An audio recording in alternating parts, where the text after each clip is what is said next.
What if I told you that the world's largest Christian family has been arguing for 500 years, and both sides are convinced the other is missing the truth? Today, we're diving into the history, the tension, and the shocking question at the heart of it all. Catholics versus Protestants. Who is right? Before you pick a side, you need to hear this story. Imagine two groups, born from the same Bible, following the same God, yet deeply divided by centuries of culture, belief, and misunderstanding. What if the real answer to this epic debate is hidden in a place almost no one thinks to look? Our story starts in the 1500s with a German monk named Martin Luther. He looked at the powerful Catholic Church of his time and declared, "Something is fundamentally wrong here." He called out corruption, challenged long-held traditions, and demanded a return to the Bible. His protest ignited a fire that swept across Europe, a movement that became known as Protestantism. And just like that, Western Christianity was torn in two.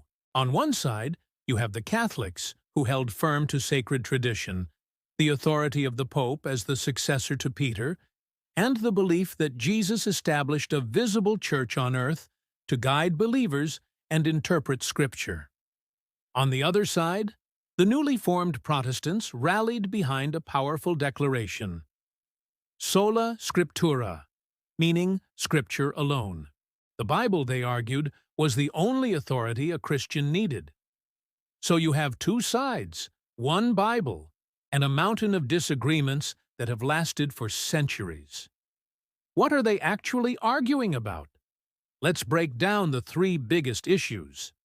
Fast. First, authority. For Catholics, it's a three-legged stool: the Bible, sacred tradition, and the teaching authority of the Church, called the magisterium. They believe God established a living, breathing teaching body to preserve the faith. For Protestants, the foundation is the Bible alone. They believe God gave us everything we need for salvation within its pages. One side says we need a guide, the other says the map is clear enough. Second, salvation. How do we get to heaven?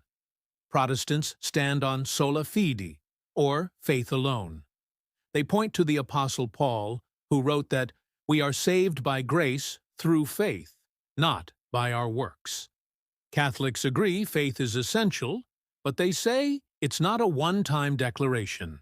They believe we are saved by faith working through love, which includes good works. They point to the Apostle James, who wrote, "Faith without works is dead." Both quotes are in the Bible. So who's interpreting it correctly? Third, the sacraments.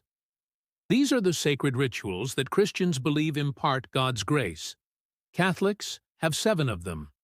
Most Protestants recognize only 2: baptism and communion. The biggest divide centers on the Eucharist, or Holy Communion. Catholics believe that when the priest consecrates the bread and wine, it truly becomes the body and blood of Jesus Christ. For most Protestants, it's a powerful symbol, a memorial to remember Christ's sacrifice, but not his literal presence. This is where things get really interesting, because here's the twist that often gets overlooked. Both sides claim to be following the model of the early Church. So, what did the very first Christians actually believe, just after the time of the Apostles? When you dig into historical records from the 1st and 2nd centuries, the writings of figures like Ignatius of Antioch, Polycarp, and Justin Martyr, a fascinating picture emerges. These early believers practiced confession to a priest. They honored bishops as spiritual fathers. They universally celebrated the Eucharist as the true body and blood of Christ, and they were part of a structured, unified global church.